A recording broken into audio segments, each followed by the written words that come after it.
कारण का त्यांनी पाठिंबा मागितला होता. प्रश्न असा आहे, एक लक्षात घ्या की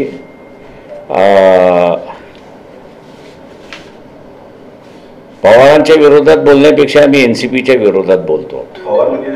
तर मी एक वेळ नका करू त्याच्यामध्ये. माझं NCP आणि पवार आणि NCP असं त्याच्यामुळे NCP पार्टी जी आहे त्यांच्या याच्यावरती भूमिकेवरती आम्ही हे केलं. जे पाठिंबा आम्ही असणारं दिलं ते एक असणारं शाहू महाराज हे असणारं सगळ्यांनाच हितं असणारं सन्मान्य कुटुंब आहे आणि त्यांच्यामधलं बऱ्याच वर्षानंतर उभं राहते. आणि म्हणून लोकसभेमध्ये शाहू महाराज कुटुंबातलं कोणीही उभं राहत असेल तर पराजय होऊ नये, पहिल्यांदाच उभं राहते. त्याच्यामुळे असं ती विजयी झाली पाहिजेत असं मी त्या ठिकाणी पाहिलं.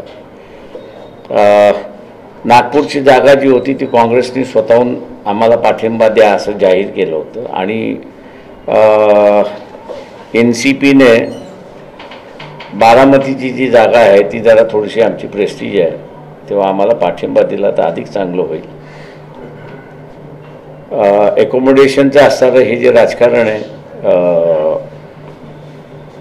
हे मला वाटतं चालत राहतं आणि त्या ह्याच्याप्रमाणे आम्ही असणारं त्यांना पाठिंबा दिला.